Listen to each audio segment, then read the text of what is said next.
What's up, YouTube? Luke here. Welcome to the channel. For those of you who don't know me or you're just swinging by for the first time, I do live videos every week on the residuals from Fiat Chrysler, and also do videos on my 2018 Charger Hellcat, and I also do videos on car buying advice. So these are usually reserved for question and answers about the car industry.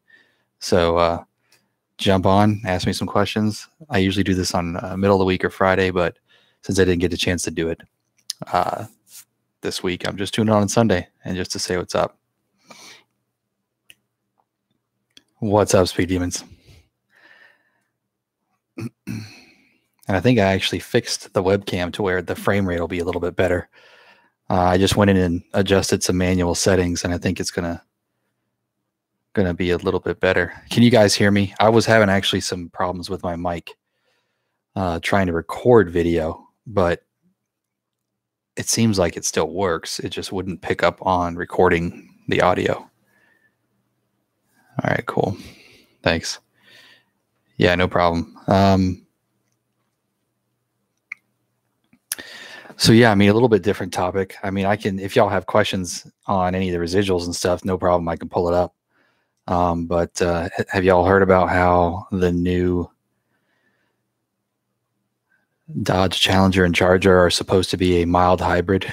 Now, I know the, a lot of people are thinking they're just going to be electric cars, but that's not true. I mean, they already have the mild hybrids, they call them, in the Ram. The 5.7 Hemi now has an e-torque option, and the 2-liter turbo has an e-torque option. So I think that's more of along the lines of what they're talking about is, they're going to have an electric powered assist is more what they're, it's not going to be a completely, electric Dodge Charger or Challenger. That just doesn't even make sense, right? Not to say that it won't be like that one day, because we've obviously seen what, electric cars can do with Tesla. But I don't know if you guys have ever driven an actual electric car before, but they're just, if you're driving a Hellcat now, you're not going to like an electric car.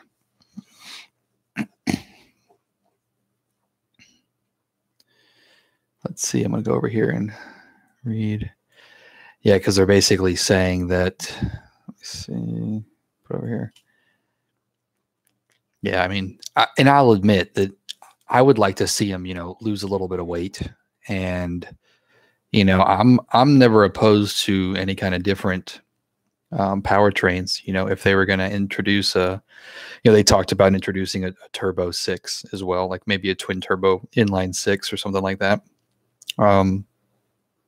Maybe something along the lines from the Alpha, which I'm okay with that. But then the past CEO, Marchione, I never know how to pronounce his name.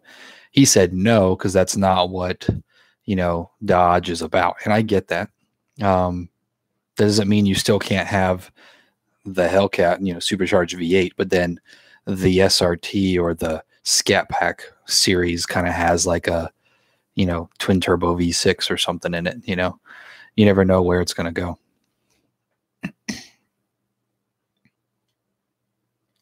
Yeah, I don't know what Tesla's kind of doing right now. I'm sure he's smart enough to figure it out, but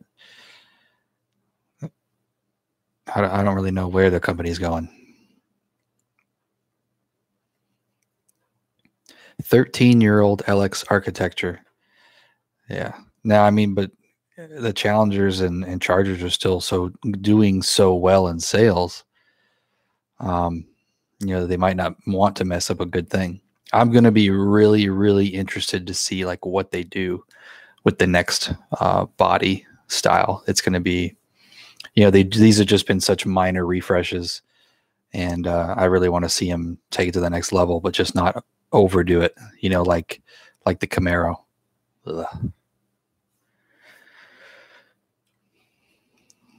And it would be really cool to see if they, stick that elephant in, something detuned. I'm pretty sure that's going to end up in a car sooner than later, because it's not like they'd spend that much money making just a crate engine. That just doesn't make sense. So I'm pretty sure they're going to detune it or make it to where it passes EPA specs and all that good stuff. and then we'll see it in the new Hellcat.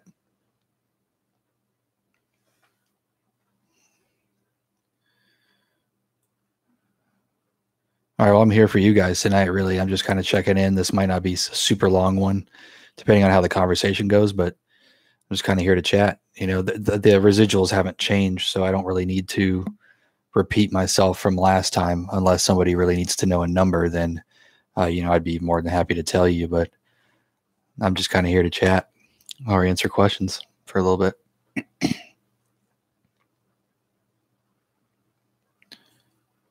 Looks like Sunday night, a lot of people don't want to get on. 6 people.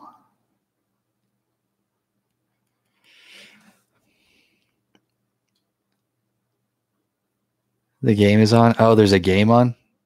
That makes sense. See, I don't do any of the football stuff. Thanks, MK6 guy, aka Eric. Hey, do you mind if I run some numbers by you? Just go to 19.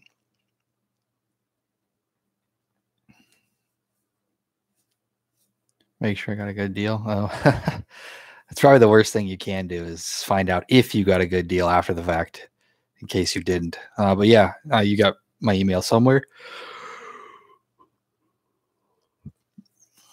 Just shoot it to me. There's a game on that makes sense. I get it now.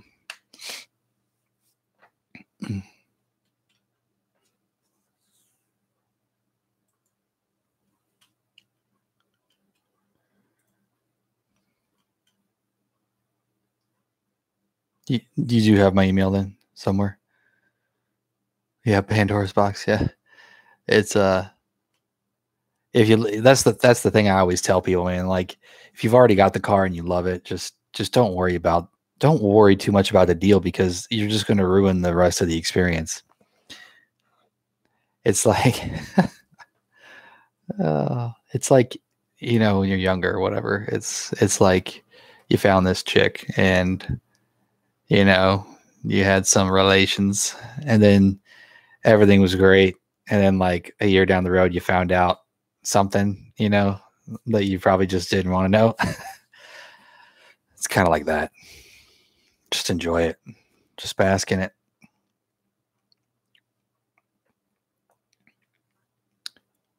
You want to know the Durango RT residuals?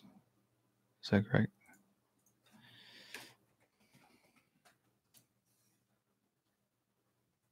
But if you send it to me, I'll do it for you, you know, but that's up to you.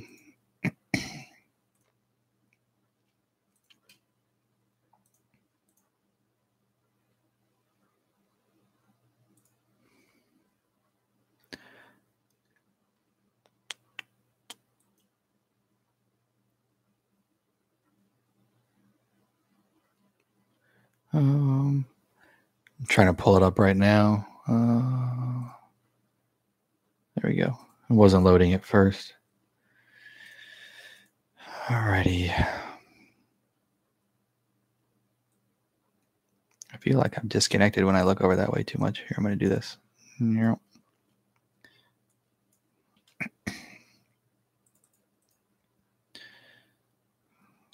Alrighty. Incentivized lease program. 2019 Durango. Is it 2-wheel drive or 4-wheel drive? Oh, sorry. I'm tired today. I washed both my cars. Chased a 2-year-old around.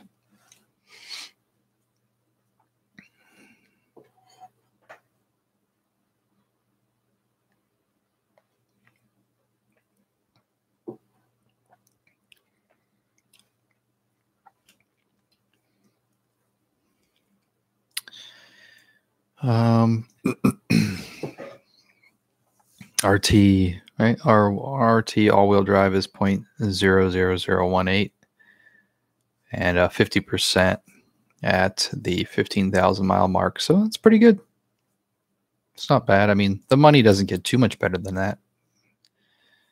And The residual's pretty good. I honestly haven't seen the Durangos get too much awful higher than about 53% to start out. So not bad.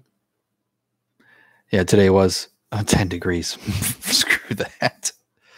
Ugh. It was like windy as heck today and probably like in the 50s, and that was cold enough for me. But the sun was, here and there, so it was okay. Yeah, the weather was good for washing cars because the sun was out, and I hadn't washed it since I got it back from them fixing it. They washed it, but then I want to wash it again.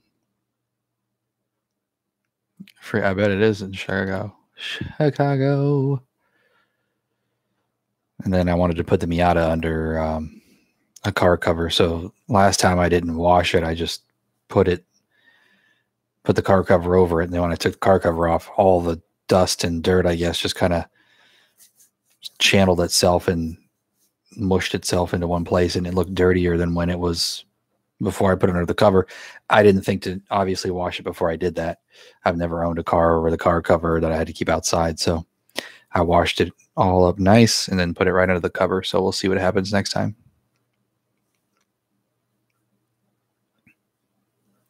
You keep talking about this stuff, man. We just need to do it.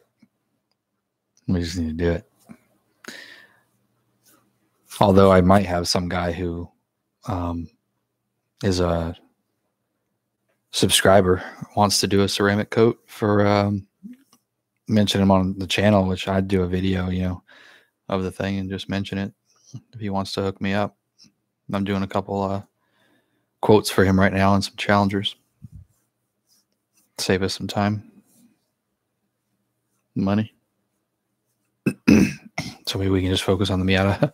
The Miata needs some love. It needs some love. I wash the Miata, and then I'm drying the Miata, and then I go to wash the Charger, and it's just like everything's just like falling off the Charger, and it's not even ceramic coated in comparison to the Miata, where the water just like sticks. And I've waxed it once. It just sticks to it.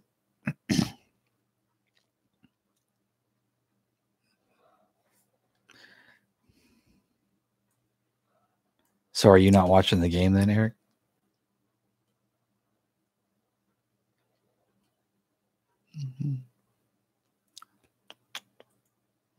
Oh, so I can share this as I'm doing it. Yeah, the frame rate looks a little bit better. Yeah, it does. I don't know why it was. I think it was trying to turn up the exposure or the gain too much. That was causing the frame rate to drop. Multitasking. Yeah, the games can be whatever. You're just looking at it until something good happens.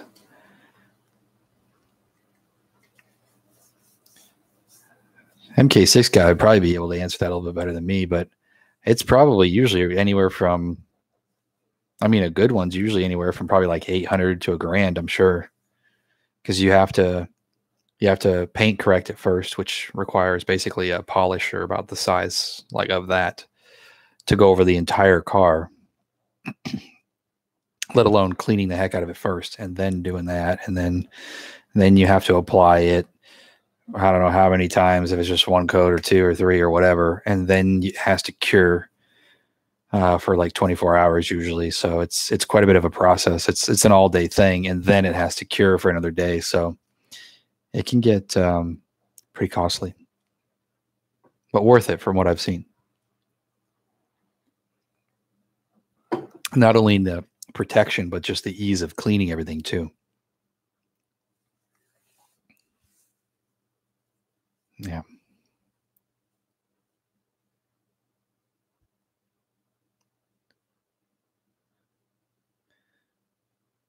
Russ, we're going to go to make a claim. What kind of claim are you talking about, Russ? But if it's anything to do with the manufacturing,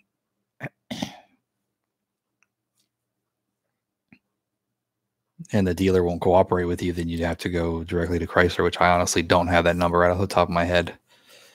I'd have to find out what that is. If you're talking about like a buyback or a lemon thing or something.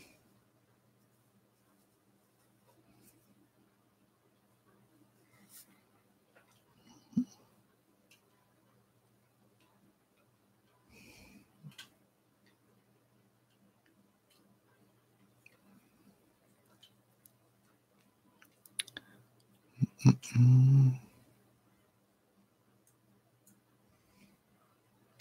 wonder if I mess with these settings, if it messes with it live. Yeah, it does. Okay, cool.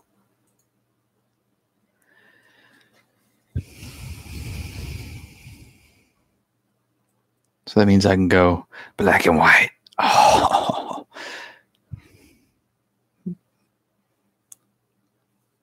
Specials for auto show. I'm not sure I understand your question. Are you talking about our car show at Wells?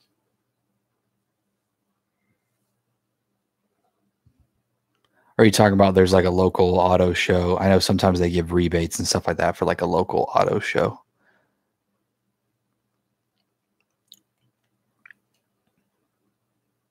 Chicago. I could probably look that up if give me a zip code and then like what you would want the special to be on, like a Charger, Challenger, whatever, Durango, and then the trim, and I'll look up the rebates and see if they're there. I know I saw one the other day on like a local auto show as well.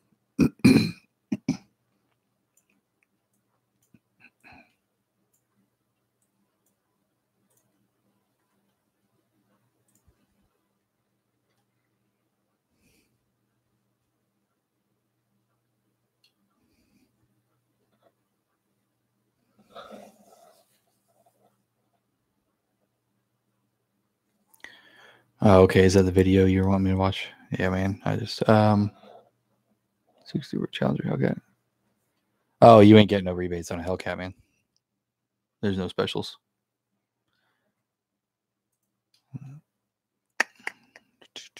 There's no rebates on SRTs. So count that one off the list. Yeah, Russ, I'll take a look at it. I don't really deal with anything because that's all done through Chrysler directly. It doesn't really have anything to do with the dealership. So that just kind of goes past us. But I mean, if the dealer isn't willing to fix it and it's a valid complaint and you haven't taken it to another dealer yet, then I would try that first. But if that dealer doesn't do anything, there's like a process that you can follow to where you can start the either buyback program or whatever it is that you're trying to do.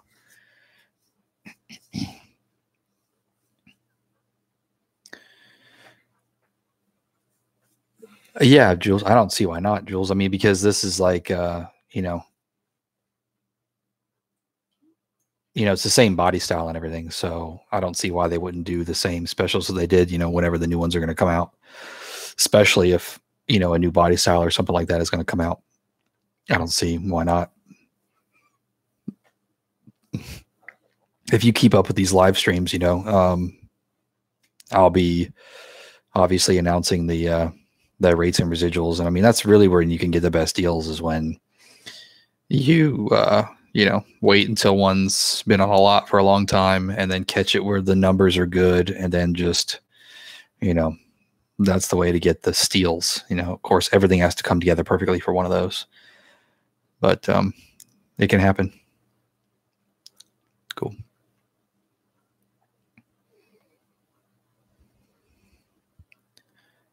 Dealership in Horsham, PA has 5 Hellcats, 4 of which are 18s, and they're often 10K off. So, and that's cool. The only bad thing is you can't lease an 18 with any kind of good incentivized numbers at this point. So, and that's fine if you want to buy it, but you won't be leasing it.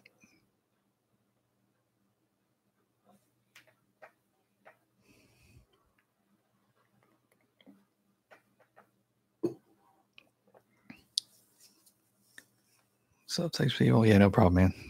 I try to get to the emails, guys. I really do. And I'm sorry if there's somebody that I didn't get to or don't get to.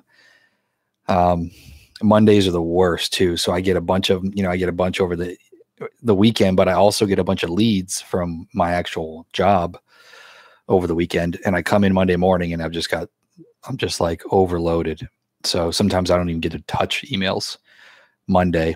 And then Tuesday rolls over some of me catching up from Monday. And then it's still hard for me to get to some of the emails. So you guys just got to hang in there with me on those, and I'll try the best I can.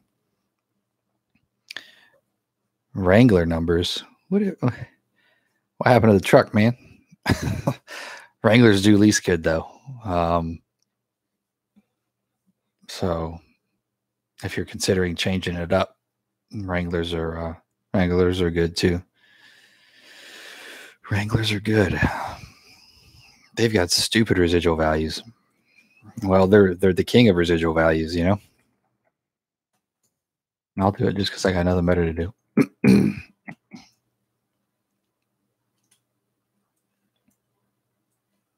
No, I already got it here.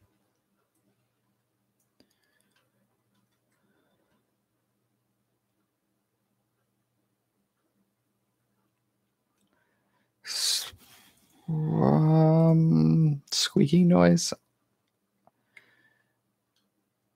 No, like vaguely, but not that I can be like, oh yeah, I've heard of that.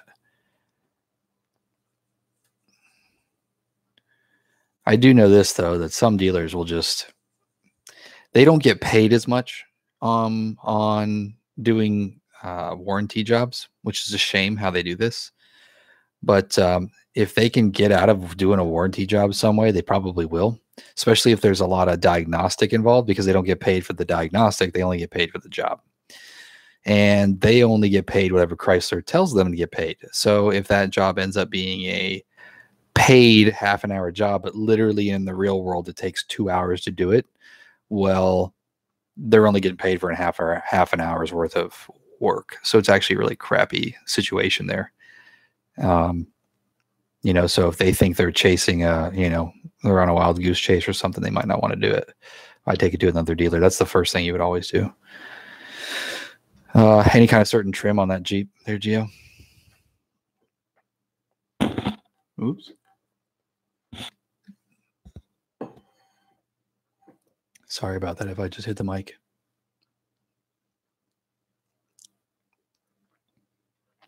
Rubicon. They're expensive, but they lease good. 4-door, I'm assuming.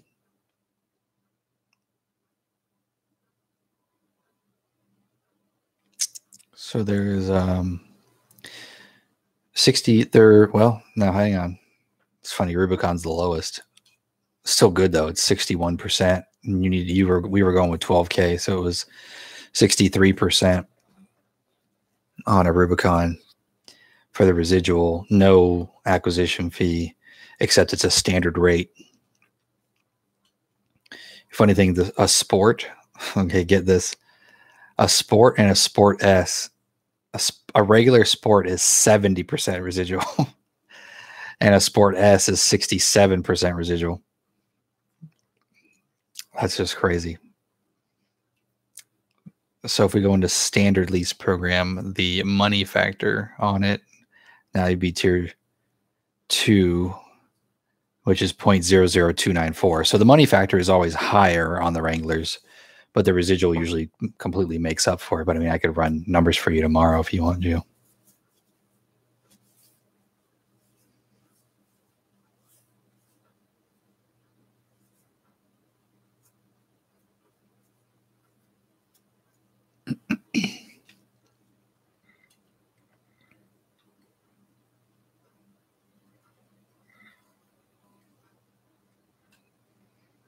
And being they might not change the numbers anymore this month. Sometimes they just wait.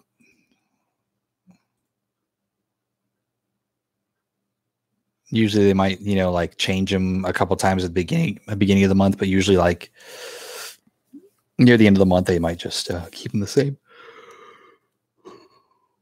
The Corolla numbers, yeah, they really are. Well, I mean, you've got you've got to think that the Jeep Wrangler won the top SUV and the top SUV for residual value. So the midsize SUV, it won top midsize SUV and the SUV that holds its residual value the most. And then second overall out of every vehicle that holds its value the most. The only other one was, I think, the Tacoma. So, yeah, they're like buying vehicle gold. I swear, if I would ever, not that I don't have a use for one, because trust me, there's plenty of trails to use one, but I don't need one. I'd rather go fast than go off road. If I was going to go off road, I'd just buy a 4-wheeler or something, or a side by side. But if I needed one, yeah, I'd definitely buy one, man. They're like buying vehicle gold. Yeah, the only thing about a Corolla is they're not worth crap when you're done with them. Jeeps are. You can keep a Jeep for 10 years and still get 20 grand out of the damn thing.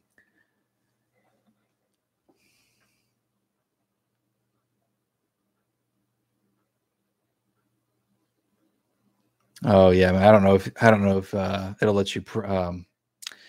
I don't know if it'll let you paste links in here. So if you got it on your page, I'll just check it out tomorrow.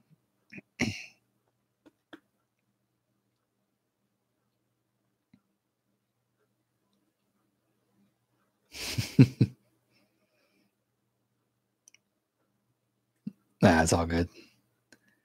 There's only 13 people on here anyway. You can take them. No, he's been trying to get a hold of me to watch his videos for a minute, just to see if I could check out what's going on. I just haven't had time. I don't even. It's kind of sad. I'm like a YouTuber, but I don't even watch a lot of YouTube videos because I just don't even have time. Between helping you guys, doing my own videos, taking care of my kids, and going to work, I'm lucky to even got the video up today that I did. That wasn't even the video that I was going to put up today. I was going to put up the one of the red eye or the Challenger that we got in on trade, but I was like, I don't have the time to do all that, so I just made the one about the bumper guards. I was going to integrate them into the same video, but I didn't want them to be in the same video.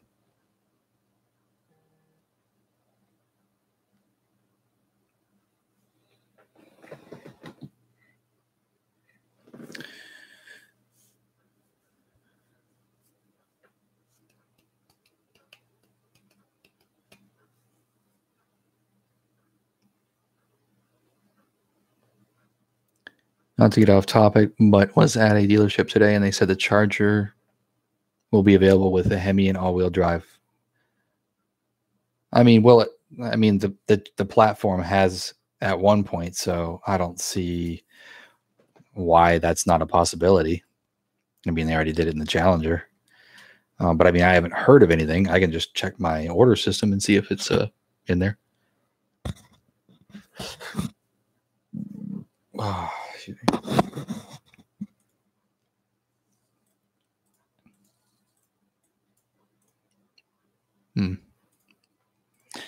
Dodge 19 Charger.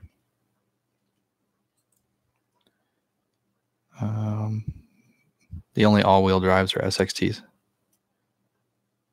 So it doesn't look like there's a rear-wheel drive yet. Not to say that it's not coming out, but I mean, I haven't heard anything of it.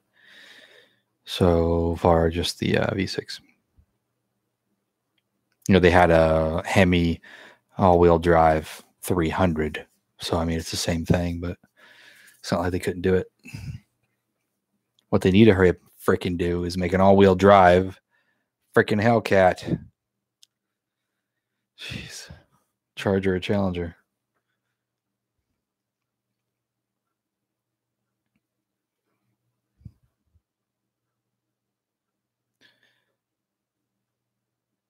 Gowan says, do you think the EcoDiesel is as bad as people say it is? How are they going to put it in all these Wranglers if it's prone to failure? No, because they wouldn't do that. You know, it's usually the people that have, from what I've seen, usually the people that have problems with the EcoDiesels are the people that are using them like they think they have a 6.7 Cummins. They put a freaking fifth wheel behind the thing and they think it's, yeah, I got me a diesel. It's an EcoDiesel. Like, it's not meant to tow the world behind it, even though for a 3-liter diesel engine, I mean, it can tow like 10,000 pounds, but we don't have, there's not a line of people at our service department with issues with the EcoDiesel. Most people that I talk to that have the EcoDiesel love the EcoDiesel. You know, they get great gas mileage, and you know, it's quiet for a diesel. They wouldn't spend all this research and development on putting the EcoDiesel in a Wrangler, their #1 seller, bread and butter, if it was junking them out. So, I mean, I wouldn't worry about that too much. I think it's going to be a freaking beast, to be honest. I mean, what is it, like in the 400s for foot-pounds of torque out of a Wrangler? Imagine having that in the Wrangler truck. That's going to be like the epitome. EcoDiesel, Wrangler, Gladiator, done.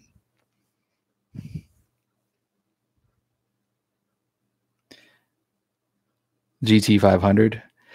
I will say this, okay? Chevy and Ford have stepped up big time. Not like they don't have good cars, but I mean, as for brand snobs, I think, and which I'm not, I like all cars, but I've never really been a big Chevy and Ford person. I've always been a Dodge person, if you watch my other videos. But the new Corvette, now that's off subject a little bit too, but the new ZR1 is amazing. I mean, I would have one of those in a heartbeat. And now finally this GT500 is pretty darn sweet. I mean, I think it's pretty awesome. I can't wait to see the thing in action and see what it starts doing. But I think they did a really good job on it, and I think it looks good. You know, I'm still not a huge fan of the catfish stuff, but I know that Mustangs, as much as we love to hate them, that they're just they're a good overall package for a two-door. I mean, the amount of power people get out of those things with minimal amount of mods, you know, which we can't do in like a 392, you know, the 5.0 versus the 392.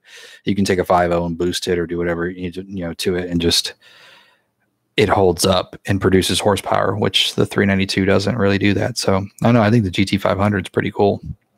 I can't wait to see what it starts doing.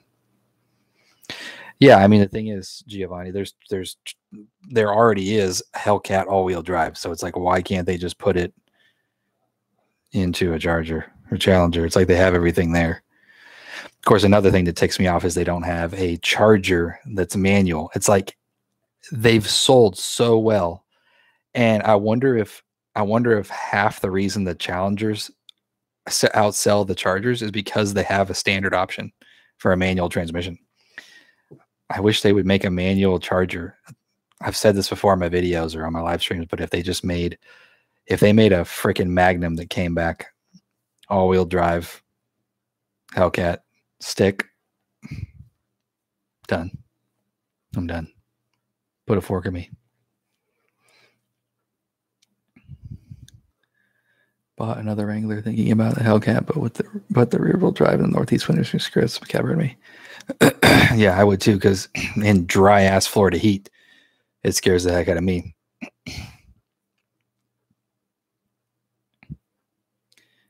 Until I got some drag radials on it, and then I'll finally stick. Yeah, 420 pounds. Yeah.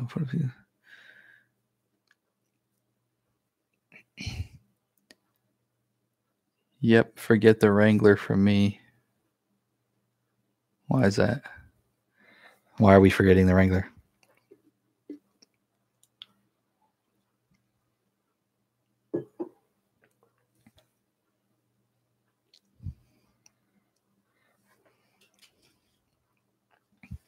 Got 13 people. Come on, let's bump those numbers up. It's rookie numbers. Now, I guess it's not bad for the middle of the game, I guess. And a little lowly YouTuber like myself. Yeah, that's kind of what I was talking about, Russ. They don't, I mean, you get to a point where that's kind of why I got rid of my 392. I don't know if you saw that. I had a Scat Pack too. Great car. If you don't really plan to do a whole lot with it, you know, it's not a tuner car. It's a fantastic and probably one of the best things you can buy for the money to just drive, and it'd be a fantastic all around everyday car. Look good, sound good, you know, all that kind of stuff. But I mean, if you really want to dig deep into it and get modifications out of it, it doesn't take to those so well. Because I mean, you can do everything's so expensive, you know, in the Mopar world that, you know, there's plenty of people that did it on YouTube that, you know, they supercharge their, you know, 392, but basically by the time you spend, okay, you spend 10 grand, let's just even it out, 10 grand for the supercharger and the tune.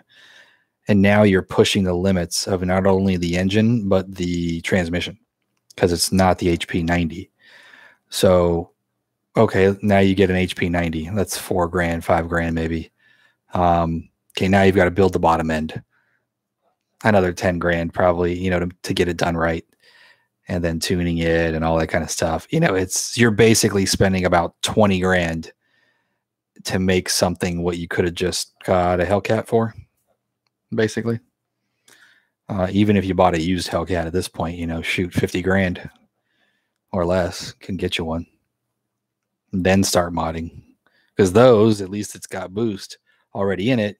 Pulley, tune, injectors, take out the cats, like long tubes, blah, blah, blah. You know, you can start getting big horsepower numbers with not a whole lot of, you know, tearing into the engine.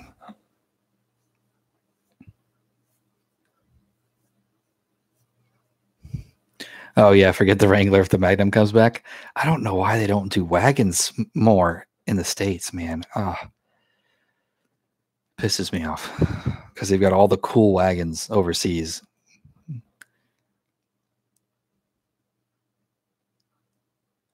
Okay, cool, Russ. Did you go over the 19 Charger Hellcat lease rates? No, I didn't, because they didn't change. I think you were on the last live stream. At the beginning of the stream, I just said they didn't change. I'm just kind of here to hang out and answer any questions for you guys. But if you want me to tell you again, I can look them up again, but they're the same as they were last week. They haven't changed.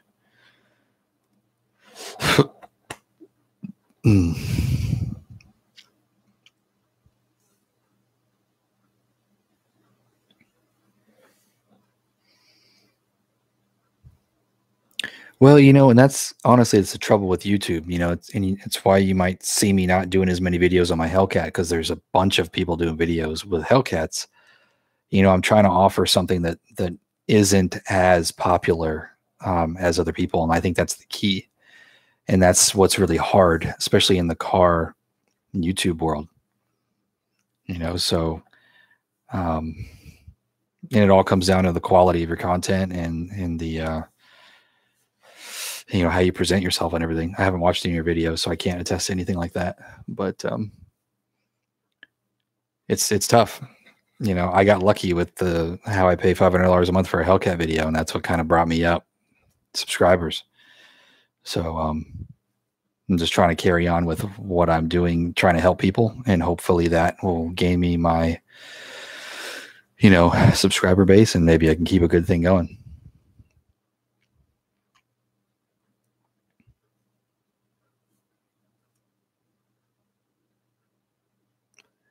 I was wondering because I got a 19 Hellcat last weekend. I'm loving it so far. Yeah, it is crazy amounts of power. You know, right when I think I'm, you know, I don't know, not getting tired of it, but you know, you're like, okay, I'm used to this power now. And then there's just one time you hit it just the right way, and you're like, damn, this thing is ridiculous. Or you think you're used to it, but by the time you hit your foot to the floor and you're even thinking about it and you're already at 100, you're like, okay, why do I even need anything faster than this anyway, if I'm even thinking about this? Oh,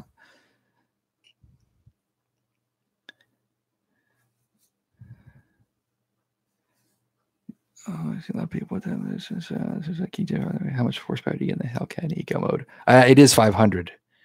So I was wondering that myself, and I'm like, okay, well, I know Eco mode lowers the fuel, or the throttle response and the the pedal drive-by-wire thing, and it doesn't shift into first when you come to a stop, and it, you know, does all that stuff. But I was wondering if it lowered the horsepower, because it doesn't tell you. It just says eco.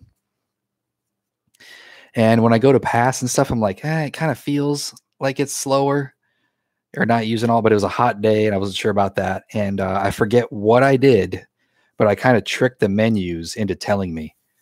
I think it was, I actually went in eco mode and tried to customize it, and then and then clicked on power or something, and it was on 500, and it says you cannot switch out of this in eco mode. So I'm pretty sure eco mode is a 500.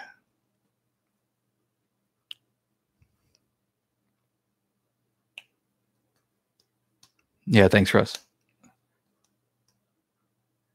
Lethal Camaro. No, I don't. You know, and that's what I'm thinking. You know, I'm like, I do this every day in my job. You know, I fight the crappy world of car sales on a daily basis.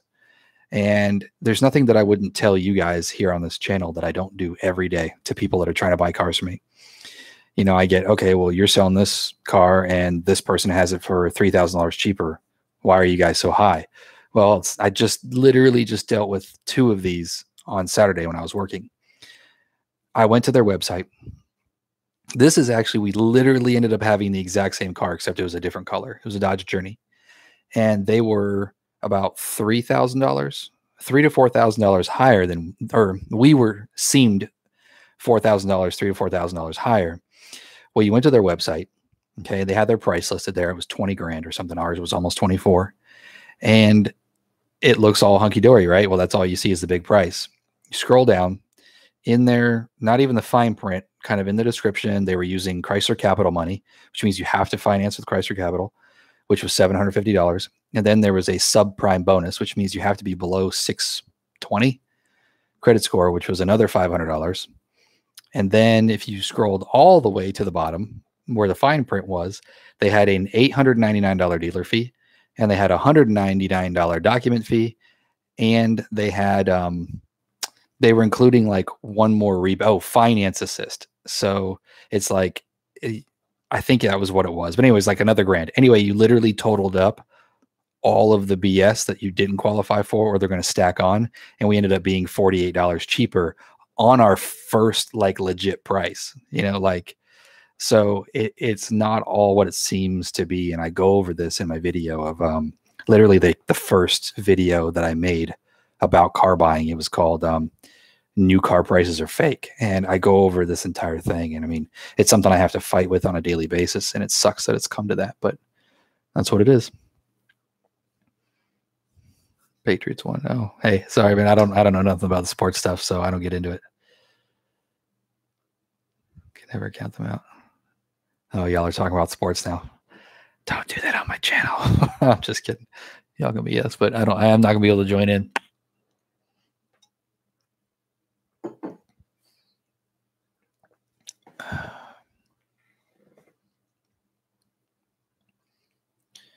Probably try to jump off here around 10:30 and actually get a decent night's sleep so I can go to work and answer some questions and stuff.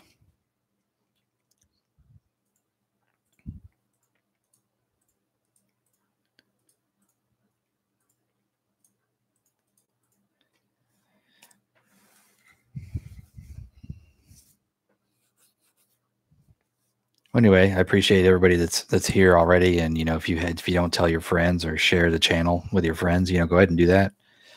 That'll help me out. And, you know, eventually in the long run, if people start buying cars from me, you tell them to come to me, there's always that kickback fee as well. You know, if you send somebody my way, it starts out at $50 and goes up to $100 each one. Ooh. I find it funny because I think I've sold, well, Gio, if you end up buying something, that'd be 3 cars literally off of YouTube.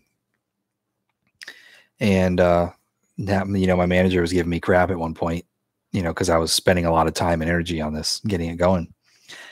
And Nay came into my office the other day. He goes, hey, you know, maybe you should do a video on that red Challenger we're getting on trade. Yeah, you should do that. I'm like, yeah, I already did it. He's like, oh, well, you know that Daytona that we got out there that, your buddy didn't take? I'm like, yeah. He's like, you should do one on that too. And I'm like, yep, got that up there. So it's actually kind of cool to see that he's realizing that, hey, this is a good format to be on, that people are paying attention. And it's funny that the owner of the place, I remember something, I don't even know if I've said this before, but I was taking pictures of a little event that we had there going on. We do fundraisers for the local schools and stuff sometimes, where people just come and drive a car around the parking lot, and then we give them $5 to the school or something.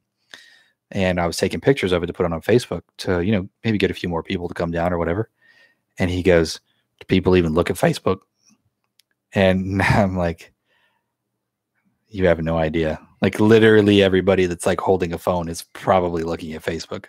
So that's who we have that owns the store. So he's just a little bit old fashioned. That's all. Great guy, but just old fashioned. And we need to start stepping up the internet stuff.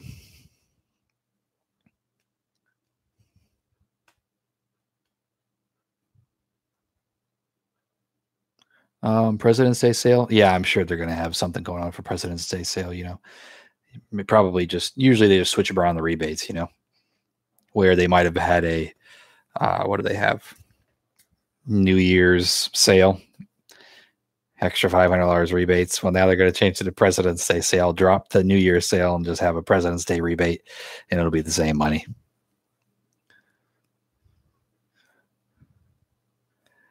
Dealer charge $650 doc fee, but the acquisition fee seemed high for me to lease.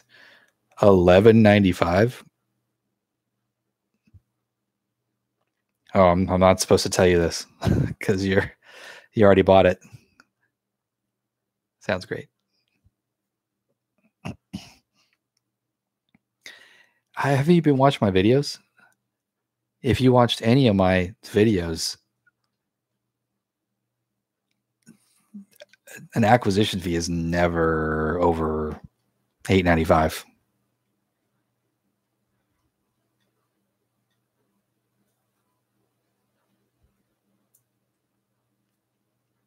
And on the Hellcat, I don't even think, if anything, it was $5.95. And see, that's the problem. You've just got to watch your every single aspect. They can give you a good deal, or they're giving you $1,000 off, and then they're going to make it up in the acquisition fee that they didn't even have to charge.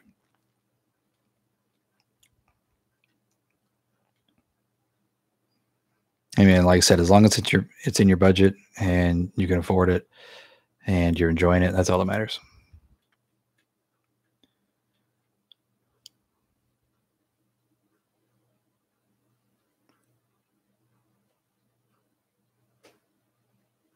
Oh, shoot. I think I might be getting you confused, Gio, with somebody. Hang on. I'm going to go back to my inbox. No. Oh, I am. George. Oh, my bad. Yeah, I totally got you mixed up with somebody else. My bad. Forget anything that I was talking with you about earlier. I've been working a deal with another guy named Gio. But he's Gio with a G, not a J. I can't keep up with everybody, man. There's a lot of people hitting me up, which is cool. I don't mind helping, but it's tough for me to keep track of everybody. I'm going to have to stop doing this if I get popular or make it to where if I get enough subs, I can charge a monthly fee or something. That'd be good, right? It's like $5 a month, right? But that might make it worth it.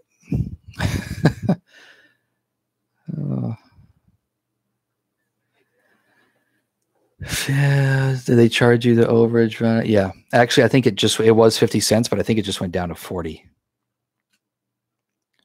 Usually 20 or 25, and then it was 40 or 50 for the SRT, but I think they just dropped it. Where'd it go?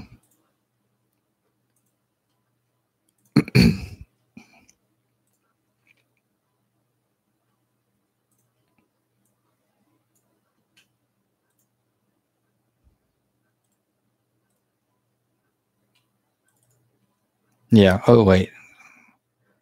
Oh, I must have been looking at the wrong thing. Hang on.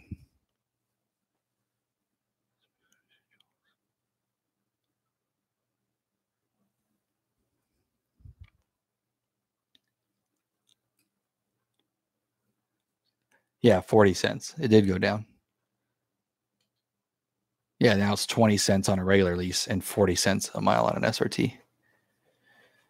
And you know what I've been screwing up on actually? Not that there's a whole bunch of them, but if it's a manual transmission vehicle, the residual actually gets dropped by 2 points. So that makes the leases on the, isn't that funny? It makes, so even though the car costs less because it has a manual transmission, so the residual value gets dropped. So now your lease is going to be more expensive on a manual. Isn't that interesting?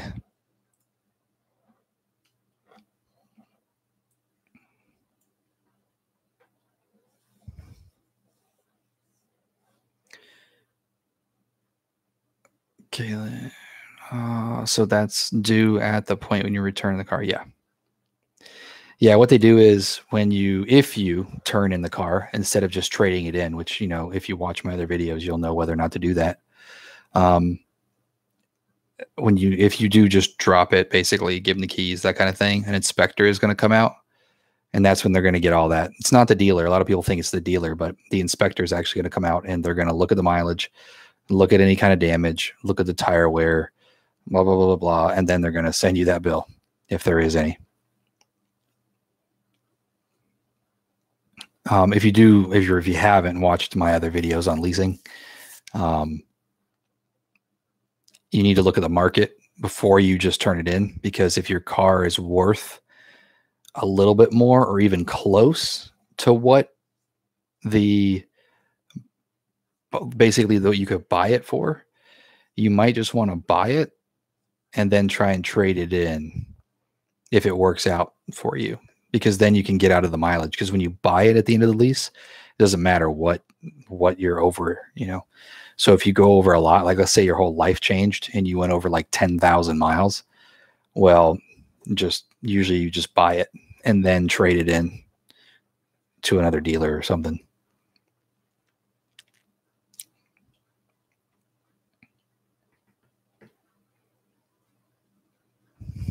How much is saving on Challenger Hellcat with employee discount? Depends on which employee. There's dealership employee price, there's affiliate price, which is like a friends and family price, and then there's an employee of Chrysler price, which I don't even get. That's like somebody works in the Chrysler factory, so it depends on which one. Well, which employee? As I was you mean friends and family, dealership, or Chrysler? Because they're all different.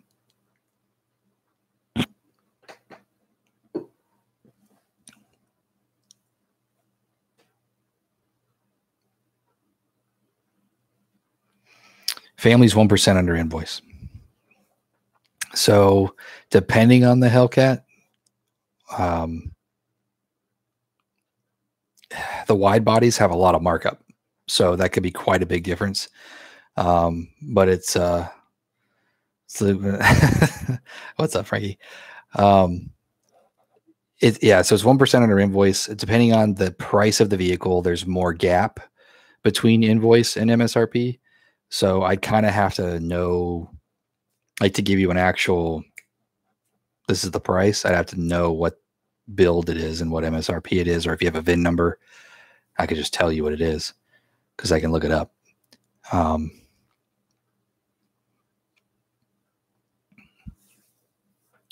But that's the best answer without being too specific, because it's not a dollar amount. It's just 1% under invoice is what it is. Basically, employee price or like friends and family price, like that, just kind of cuts out the negotiation part for you and the dealer. So if you have one of those control numbers, you just don't have to worry about them, overpricing it or something like that, because whatever it is, that's 1% under invoice. Which I always say invoice is a good, good place to start a fair deal. So if you can get under that a little bit, 1%, nearly a couple $100 or whatever, then you know you're at least getting a fair deal. Good deal. I have no idea.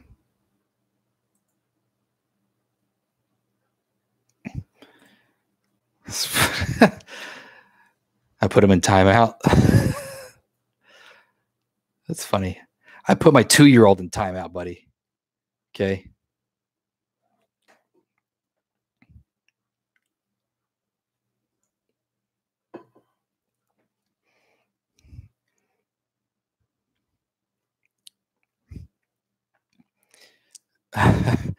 All right, well, we're approaching 10:30, so I might just hey, I'm surprised it went for an hour. There wasn't a whole lot going on tonight, but I just wanted to at least do one live stream. Got the video up. And did anybody watch that other video yet about the bumper guards coming off for all you guys that like those bumper guards?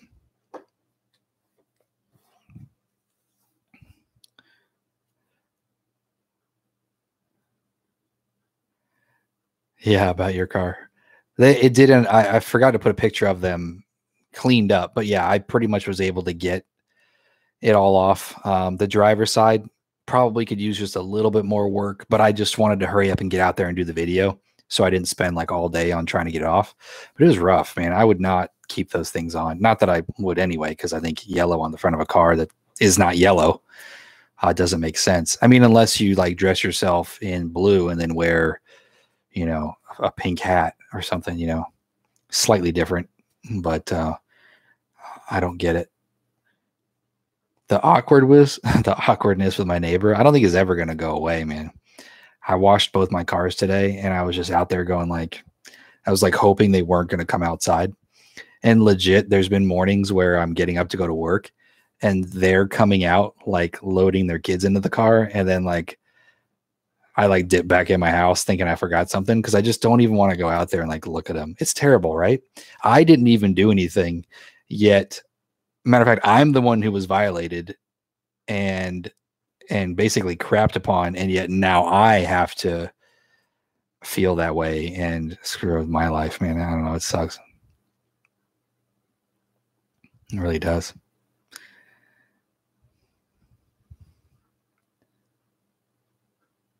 What's left on the warranty? I'd have to check the in-service date, to be honest, but probably nothing at this point. Unless it was bought in 16, way into 2016, because you have to think about it at this point. If it was bought anytime before January 2016, it's out. The warranty's out. Except for the powertrain. I mean, it's going to have powertrain warranty. Matter of fact, that one was probably back, but when they had 100,000 mile powertrain in 5 year. So, I mean, there's still powertrain warranty, but we might be able to certify it too. Yeah, I'm pretty sure that'll be certified. If we can certify SRTs. I have to make sure we can certify SRTs, because we might not be able to. But if it was, let's say it was bought in June of 2016, then you'll have till June of 2016 or 19 on the bumper to bumper.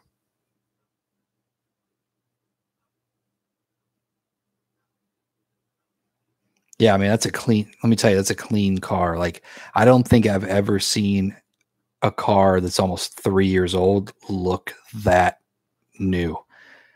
Not one person thought that car was used. Not one. Everyone was like, "Oh, that's a used car? I thought that was one that came off the truck."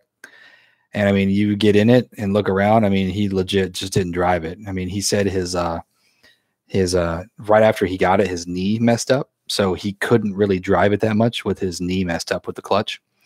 So he says it's been he's just sat in the garage for years. So that's why it only had 800 miles on it before he went to go pick it up.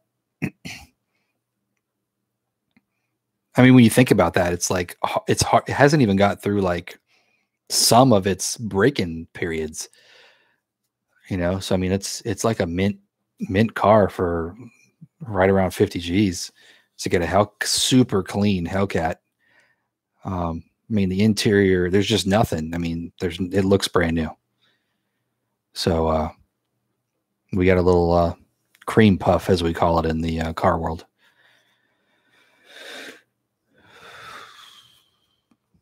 Yeah, it definitely is. I mean, like I said, I'm not a red fan, but man, when that red is just red in the sun, and I've ended up with red cars for whatever reason. I've had like 3 red cars, and it's not my favorite color. I don't really care for red, but whenever I get them, you're like, yeah, that's badass. It's a red, super red.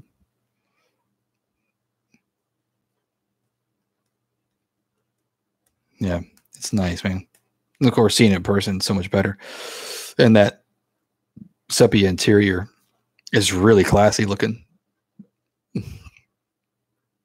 So it's got the brass monkey and the sepia, which makes a nice little color combo. And it actually looks good with the red too. It doesn't really throw it off.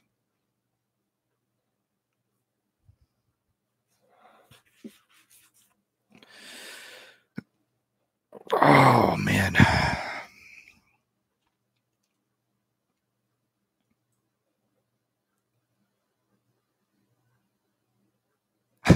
Just getting bored at this point.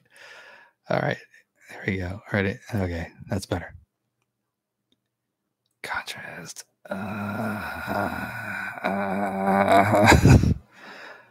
Okay. That's pretty cool that I can do that. Do you like Ford Mustangs at all? Yeah. If you kind of checked out a little bit earlier, if you just came into the stream, I do like them somewhat.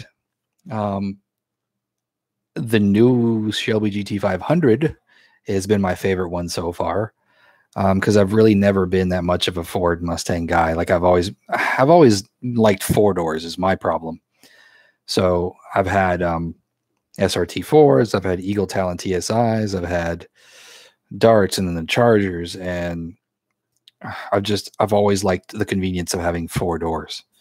I was usually the guy driving my friends around, or I just like to be able to open the door and throw in stuff in the back seat. So never really came across a Mustang or a Camaro. Really, I had an old Camaro. But yeah, the Mustangs are nice.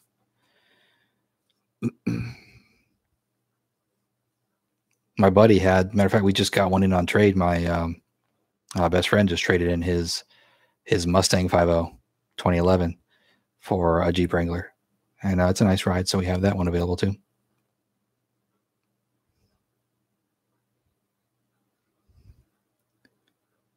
Market for a C6 Corvette. That'd be cool. My buddy's got a C6 Z06. And that's his dream car that he just got like 6 months ago. There's actually a video of me racing it on my channel if you want to go look.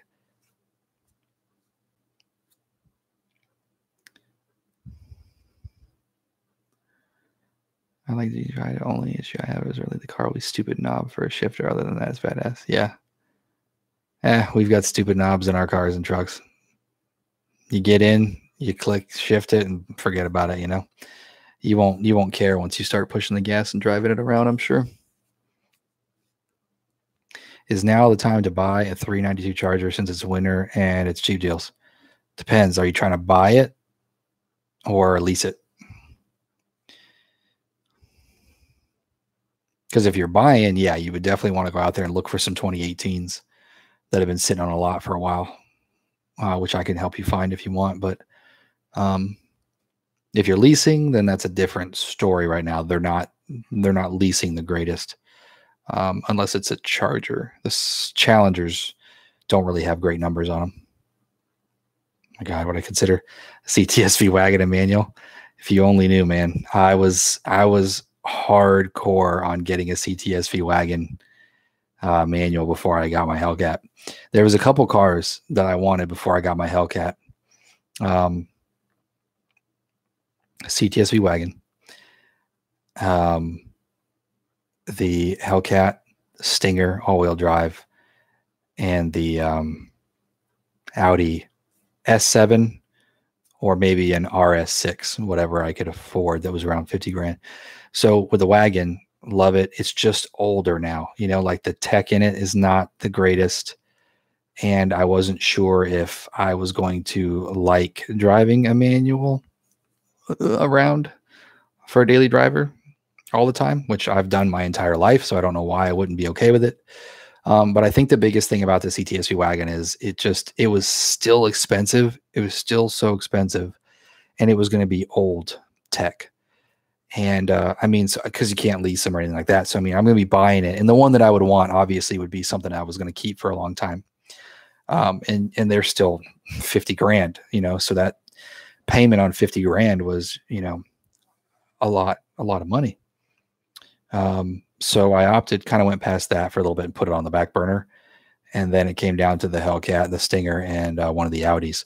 Well, Audis, it was the same situation. They were too expensive and they were used, usually out of warranty at that point for the ones that I could afford. You're looking at a 4 or 5 year old car that was still 50 grand. And then it's a used German car. No thanks. And then it came down to the Kia, the Kia Stinger and the Hellcat. And I was like, okay, well, I work for a Dodge dealer. Let me try that first. And that's when I went out and I'll take that back. I priced a Kia real quick. I just priced one at my local dealership. They wanted like $650 a month to lease the Kia. And I was like, okay, that's fine. That's probably about where I'm going to get a Hellcat. Let's go try the Hellcat thing. And then I found my Hellcat for $500 a month. And I was like, okay, I'm stupid not to do this because I've already got a Charger. I already love my Charger. It's just going to be on steroids and cheaper than a freaking Kia. And then at the end of the day, it's a Kia. I mean, I hate to say it, it's a great car. I'm not going to put it past it. It's a quick car. I'm sure they're going to be able to tune the crap out of it. It looks good. I'm not going to put it past them. And I'll be honest, when I test drove it, it was clean. It was smooth. It was sound. It was clean. The interior looked nice. It felt good. And it was a great looking car. But again, at the end of the day, it was a Kia, and the Hellcat will smoke it any day. And it was cheaper. And I work for a Dodge dealer. So I ended up getting that.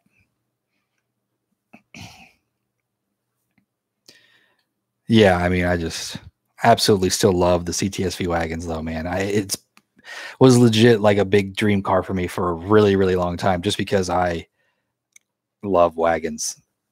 I just wish they would come out with more wagons. Again, like I said, they need to come out with a Magnum again.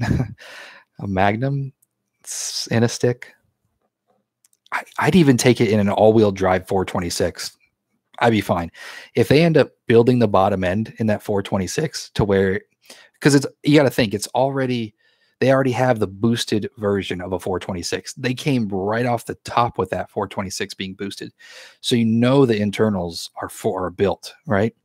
So if they just kind of back it out a little bit, take the supercharger off, retune it, different pistons or whatever they need to do to fix the compression ratio, and you've got a built bottom end in a 426, then that is a nasty big Hemi that you can boost or build yourself and not have to worry about tearing into the engine so early.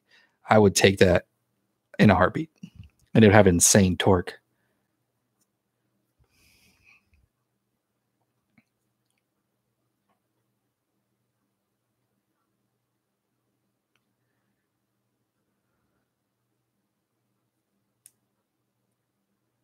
Yeah. Yeah, Frankie, I'm kind of that way too. Well, and it's why I actually ended up missing it a lot, because I was like, I started having problems with my 392. I loved the car, don't get me wrong, but it was just like, how many times can you just push the gas pedal to the floor and get the same result every day, all day?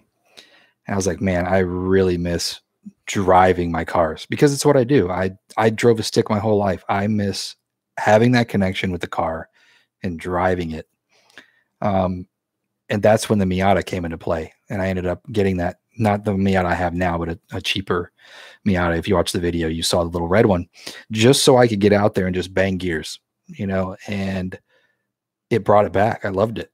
I loved that stupid little car because I could just get in it and I could just absolutely beat the living crap out of it. And it didn't matter because the whole car was like 2 payments on my other car, So it's like if anything happened, it didn't matter. But and that's why I had the Miata. It kind of curves that little craving of driving a stick. So if it's nice weather, obviously in Florida we have that a lot. So put the top down, hop in the Miata, and bang some gears. I'm good.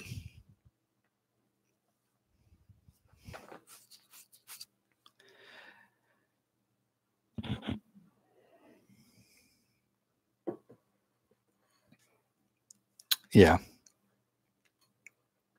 Yeah, that's the thing. It's like if I had that much, it's tough. You know, we need a lot more money than we really do already have, because I'd want one in both, you know. I would want one to just daily automatic, and then I would want one that's a stick that I could just go bang gears in, instead of taking it to the track, because I know that the automatics are faster, but they're just not as fun as the manuals. All right, guys. Well, it's pushing 10:45, and I got to get up in the morning here in Florida. So it's been a pleasure as usual. If anybody has any final questions, let me know, because I'm about to hop off. My face is hurting.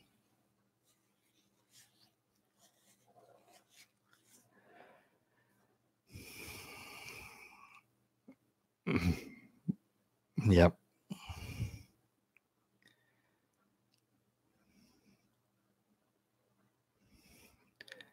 All right, guys. Well, I appreciate the watch. Make sure you go check out my new video. Give it a like, comment on it, because I'm going to be doing a little giveaway. Matter of fact, there's not that many people in here now, but let me go and do the first swag giveaway on my last video, not the one, my body shop repair video. I'm going to go back there and do that. Okay. And I'm going to wonder if you can see this or not here. Let me see. Give me just a second so I can do this. I'm going to try to do this. Wait, here. I could just turn this thing around. Maybe. Here we go. Let's see if you can see the computer screen.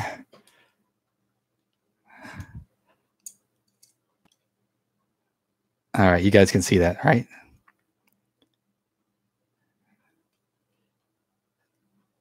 Yeah, right here.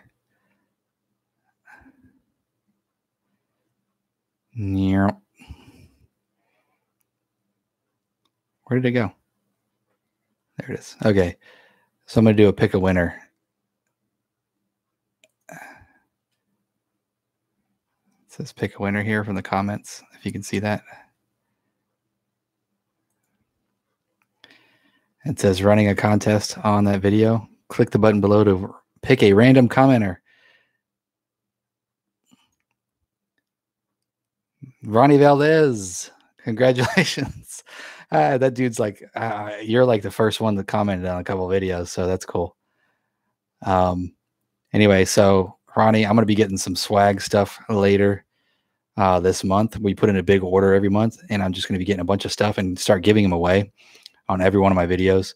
So if you're watching, hit me up in an email. I don't know if you already have already, and give me your address, and I'll send something out to you. See, wasn't that fun? Okay, and then I'll never get this camera straight again. It's just not going to happen. Close enough with my garbage in the background. Okay. All right, guys. So I'll probably forget who that was. No, I won't. I remember him. He's first comment on my video. Y'all have a good night. Thanks for watching, and I'll talk to you later. But if anybody else made it to the end of the video and it was the first time stopping in, I do videos on my charger and car buying advice and these live streams. So thanks for watching, guys. Make sure you leave a like. Check out my other videos. Love you. Peace.